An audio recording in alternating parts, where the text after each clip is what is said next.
It's now been 2 weeks since he's spoken to me. I went ahead and I already got me an apartment, all the things. I'm on my way to get my moving boxes right now. It's a manipulation tactic, right? That's number one. And then number two, they're not interested in actually addressing the issues. Studies show that 60 to 70% of women with narcissistic partners are not codependent, but do have elevated personality traits narcissistic partners target. Positive traits that contribute to your success, but are exploited and toxic ones. I realized when I was cross-examining him, when his mistress was trying to get a restraining order against me, that he didn't love me at all. He didn't even like me. I think he actually hated my fucking guts. If you guys are interested in just seeing how narcissistic abuse plays out and how it looks in a relationship, then watch this video. This is going to be very eye-opening for some people. I hope that some people could get a little bit of education. Also, I mean, whether you are a victim of it or you do it, and maybe you don't know, I don't know. I'm not, I don't know. I think that most men have narcissistic traits.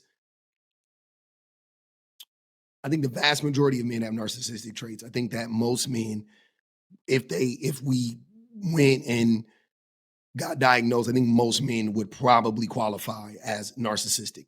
Even if I don't know if it would be the vast majority, but it'd be close. I think I'm really strongly confident that it would be over 50% of men are narcissistic. So you as a man, it's your duty to clock that behavior, right? And try to get to the bottom of what led you there, and try to right the ship. So again, this could be educational for you. Maybe you don't know. Maybe you didn't know this was narcissistic abuse, right? I want to put that out there. I've talked to men before, and the reason why I say that is because I've talked to men before, and even myself, I remember like a few years ago, so this is pretty recent. I was talking to a dude, like arguing with him. And he was talking about how, like, I was like basically because he hated his mom and his dad had abandoned him. And I was like, why do you hate your mom so much, but not your dad? And he was saying how his mom abused him. And I was like, how did she abuse you? And he said that she would lock him or, like put him in a room and not talk to him for hours and, and stuff like that. And then I was like, yeah, that's bad. But, like your dad, like he was abusive. Like your mom, that doesn't sound abusive. I was arguing with him about that at that time. He was like, what? That's abusive. And then some other dude came up and he was like, no, that's abusive. And he like explained it better than the other guy was. And I was like, oh, damn. Okay. Yeah, you're right. That's abusive. And in that moment, it clicked like what it looks like, I guess on the daily, because I knew that a man or a woman abandoning their child was abusive, but I didn't think that at that time, like, to punish your child or whatever, like I'm gonna put you in a room and you're gonna face the corner or whatever. I didn't think about that as abusive at that time. And I think that men, when it comes to neglect, a lot of men don't understand that neglect is abuse. A lot of men don't. Right? They don't. Not when, and I would say that I will also preface this by saying when men do it, they don't understand it. But if we were to get neglected, especially sexually, we're quick to call that abuse. So we know, you know what I mean? Don't get me wrong. I know we know what it is, but it's like, but when we do it, we don't know. And that's the narcissism. I think that has to do with the narcissism. So I'm hoping that this video could be a little bit educational for some people, whether they're experiencing it. Maybe you didn't know you were being abused. And maybe you didn't know that you were abusing. Maybe it's time to really look in the mirror and be like, yo, let's have that hard conversation. I'm an abuser. I'm abusing this woman, right? I wasn't even going to get on here and talk about this, but now I am, because you know what? I don't give a fuck anymore, okay? Okay, so I'm laughing because I'm really having a hard time understanding why there are so many sassy ass, grown ass men amongst us, okay, in society. So my boyfriend and I have been together for, well, we're together for 1.5 years. Okay, we were living together, and about 2 weeks ago, we get in an argument, right? And obviously, I'm not going to go into details, but essentially, it was just about our needs not being met. And in that argument, I did get a little sassy. I got a little feisty because resentment has built, right? I'm asking you for things, in my opinion, the bare minimum, and it's like pulling teeth. So after our little disagreement, our argument, we agreed to give each other space, which we always do after arguments, okay? Y'all, tell me why this man ignored me. Oh my God, I have a gray hair and it's just like showing, whatever. A week goes by, okay, we didn't talk. So tell me why I offer to get this man lunch, right? Me being nice, of course, that's my fucking problem. I get this man lunch. Do y'all know what he did? Oh my God. This weak ass, sassy ass bitch walks in the house, grabs the lunch I bought him, and then walks out the door. So I said, we need to talk. Now, mind you, this was a week ago, okay? He says, you can't force me to talk. Okay, sorry, girl. So fast forward to today, it's now been 2 weeks since he's spoken to me. I went ahead and I already got me an apartment, all the things. I'm on my way to get my moving boxes right now. But it's been 2 whole weeks. Like, how fucking weird is that? How weird is that? Like, it's one thing to be upset with someone, whatever, but I didn't even get the courtesy of like a text like, hey, I'm not ignoring you. I just need more time to speak. Nothing. This man just nothing. Then to make matters worse, actually 2 things to make matters worse. One, his fucking brother blocked me on Instagram, which I think is very strong. That's a very weird. I mean, that's a very emotional thing to do. And second, bro, I cut my family off. I cut my mother off for this same type of emotional abuse. And you thought you were safe? No. Ladies, always pick yourself, always. When God is removing someone, listen to him, because I should have listened a long ass time ago and I didn't. Now, that's crazy. Like, ignoring somebody for 2 weeks, living with them, especially ignoring somebody for 2 weeks that's abusive. That's for sure abusive. I'm pretty sure they call that stonewalling. Yeah, that's abusive. And men do this a lot of times. It doesn't have to just be men, by the way. Women do this too. This is one of those things where I think both parties, can be capable of doing this. But overall, I do think men do this more, because I think that men are not, the reason they do that is because it's a manipulation tactic, right? That's number one. And then number two, they're not interested in actually addressing the issues. So they think that if they ignore the woman, it'll just like go away and they don't have to face the problem that more than likely they're responsible for creating. So that's the game. It's like, oh, I'll just ignore it. It'll go away. It's essentially, to me, it's the same idea of people thinking if you like close your eyes and ball up, then nobody can see you. Like, you become invisible. We can still see you. You know what I mean? Doesn't matter. You can't see me. You can't, like, I can see you. Just because you're not looking at me doesn't mean that I can't see you. That's essentially how men hide in relationships. That's the same thought process, very childlike. But it's also very manipulative, very destructive, very coercive, very corrosive, very disrespectful, very harmful, all the things. And they don't want it. That's a different level. That is because you don't want to address the problem. You don't want to face the music at all. Studies show that 60 to 70% of women with narcissistic partners are not codependent, but do have elevated personality traits narcissistic partners target.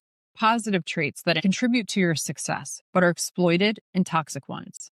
Hyperempathy, tolerance, agreeability, loyalty, cooperation, perseverance, and leadership skills are traits narcissistic partners find attractive and tend to be elevated in women in relationship with them. These traits make you more willing to understand your partner, especially if you believe their childhood trauma is the reason for their harmful behavior. You're not afraid of hard conversations, of challenge, of doing the work, but that is not what motivates a narcissistic partner or any partner drowning in shame they refuse to face. While you take more responsibility, they deflect it. While you offer honesty, they dodge, blame, manipulate. While you're focused on progress, they're focused on power. And the more you try to repair, the more they exploit your efforts. You're pulled deeper into a cycle that confuses and drains you and slowly rewires your nervous system while convincing you it's your fault. And all of this is happening inside an invisible system of intermittent reinforcement and withdrawal. That unpredictability doesn't just exhaust you, it hooks you. Man, that was a very great explanation of what it looks like, what it sounds like. And she said something in there. She mentioned how um, narcissists take advantage of, these positive qualities in women, right? If you remember in the first video, what did the woman say? Oh, I bought him lunch. That's my problem. I'm too nice. He took advantage. He did. I mean, and he he took advantage of it. Like right in that moment, what did he do? If you didn't like her, why? What I mean? Like why take her lunch? If you don't love me, then don't talk to me. Like Fantasia said, right? Why would you eat her food? You don't like her. You're not even talking to her. You hate her. The way you're acting, I'm saying you hate her, but you want her food. Exactly. Exactly. Yeah. I could totally 100% see that. That is exactly what it looks like. Yep. Yep. And like she said, like this woman just said, narcissists prey on that. Yeah, I can see that. And the reason why I said most men are narcissistic, I believe, is because most women are genuinely in these relationships because they love the men. They want the men to be their best selves. The women want to be their best selves. They want to grow. They want to have this deep connection, this deep bond. And they're trying their best to do so with the tools that they have available to them. Because women included, due to all the trauma that they've suffered in their youth, caused by men, a lot of women don't have the tools. They're not the best equipped to, for the task, but they do the best with what they have. It's the point. That's what I'm saying. The men don't. The men have some tools there. They go, nah, I don't. No, I'm not going to use those. I'm going to stay, over here and be as shitty as possible. You hear women time after time talk about how good of a partner they were to their spouses, to their boyfriends, and so on and so forth.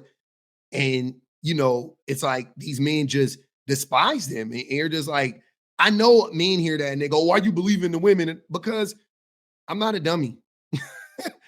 Because I listen to men and women alike talk about what's going on in their relationships. And I read about these things, and you're not hearing the same thing both ways from men and women. When women talk about the things that men are doing to them versus what men are doing to women, they're not one-to-ones. They're not one-to-ones. Again, I've never heard a woman say, oh, my man is depriving me of sex. That's abusive. I've never heard a woman say that. But when you ask men commonly, what do you want to see your woman change? How, in what ways do you want to see your woman change? It's almost always something physical. I wish she would initiate sex more. I wish she would give me her body more. I wish she would suck my dick from the back more. It's always something like that. That's always in there. It's that, or it's some other form of manipulation. I wish she would just listen to me more. But why though? What are you saying that's so important? If you say you want your woman to listen to you more, I'm going to instantly start asking you, well, what are you saying to her? And oftentimes when you ask the men, because I do, they don't really have anything of substance to offer the woman, to compel the woman to listen. So I'm like, oh, you're just trying to manipulate her, right? You want her to listen to you more, meaning you don't want her to challenge you more. Got you. Be my peace rhetoric, right? It's not a one-to-one. So this time last year, I was a couple weeks out from having caught my husband in his affair, and he was still lying through his teeth every day. Oh, I still love you. Oh, I want to make it work. And he was saying all these things, and then at the same time, not texting me back, not answering the phone when I called. When he did answer the phone, he sounded annoyed, like, oh, why am I having to answer these questions again? Because you were lying the first time, sir. And I could not figure out, like, why is he saying he loves me, he wants to make it work, and he's still treating me so horribly? Like, what's happening? Like, what? And I realized when I was cross-examining him, when his mistress was trying to get a restraining order against me, that he didn't love me at all. He didn't even like me. I think he actually hated my fucking guts. Which I couldn't tell you why. I never did anything to the man but love him with my whole heart. But it bothered me so much that he was saying, oh, I love you, but then not answering the phone, but then not texting back for like hours, and then being like, I had to work, sorry. And it's like, your marriage is ending. Is work more important than that? Yes, it was. He didn't give a shit about his marriage. And that's very clear from the fact that he had an affair for 4 years of our 6-year marriage. Like, obviously you don't like me. I don't know why we're even here right now. Like, just tell me to vacate the premises and I'll see myself out. Don't tell me that you love me and you'll do anything to keep me, but you won't leave a meeting early. You won't take a day off of work to try to have a real conversation with me, because you're not interested in that. You fucking hate my guts. You want me to do the hard part and leave you, which I'm fucking glad to. But just like, when you feel like somebody doesn't like you and they're saying all the things that where they are they're saying the right things, seeming like they like you, but their actions don't show that, they don't fucking like you at all. They have an image of you in their head of how you can be useful to them, how you can serve them and make them look good. And beyond that, you are not a human being. Actually, in general, you're not a human being to these people. They're not capable of seeing the humanity in others. I'm like so convinced. So even now, today, like, I wake up and I can't stop thinking about how I chose to spend my life with someone who could treat me with such cruelty and such disdain that I did not register as a human being to them. And I still don't. He thought it was cool 2 weeks ago to take me to court to try to make my life difficult because he was embarrassed by the stuff that I'm saying about him online. All this shit is true, honey. Like, I'm not sorry because you're not sorry, and you never fucking were. I've heard that so many times recently about me. Men do this, like, they do these like terrible acts to women, and then when the women tell their stories, especially publicly, the men are like, cease and desist, cease and desist. And I'm like, wait, but that's her story now, you know? It to me, I look at it like impregnating a woman. Once you ejaculate inside of a woman, or once you give a woman your sperm or whatever, that is no longer yours. You don't, if you wanted to keep it, you should have skied it into a condom or in your hand or whatever, or not put your penis inside of her. But once you put your penis inside of her, whatever happens, whatever fluid you give her, they are hers. She owns them. Whatever you put that woman through, that is her story. She owns it now. Doesn't matter if you're a part of the story. You should never have given her that story to tell. You don't get to, on the back end, try to save face or, scramble and stop her from speaking out about you. If you cared so much about your image, you would have done more. You would have been more proactive to not harm her on the front end, you know. But a few things. I think men do what she's talking about to duck accountability. I think that's really the main thing. Him, like, he was playing her hot and cold. Oh, I love you, but then not, and then gaslighting her and being like, what do you mean I had to work and all that? He was just playing her hot and cold, but all of that was to duck accountability. He wanted her to, A, I think he wanted her to suffer more. But B, I think that, and she clocked it. She said that he wanted her to file for divorce. He wanted her to break up with him. That way he didn't have to take accountability, because if she files for divorce, right? Now he gets the dude, which, because these dudes are dumb. Now he gets the, you left the relationship, not me. I wanted to stay and make it work. Of course you're going to say that, but you were the abuser. It's easy for the abuser to say, I wanted to stay and make it work. No, you didn't. You wanted to stay and keep abusing her. You want to stay and keep abusing her. And if you listen to men and how they talk about vows and all of that shit, that is typically what it's rooted in. It's like the women didn't want to stay and keep the relationship together. How are you even uttering these words out of your mangy ass mouth when you were the one that cheated, when you were the one that lied, when you were the one that manipulated? You know? But it's just the narcissism that exists within most men. I don't know. I don't know what else to say. I don't know what else to call it. And men hate the word, and the word is because men are co-opting it and misrepresenting it and misusing the word. It is starting to, I mean, it has lost a lot of its bite, but I don't care. Just like I use the word woke, still, I don't care. In the right way, not to demean people, right? I use woke because that's a word that Black people coined, and we coined it with a specific purpose and a specific meaning in mind.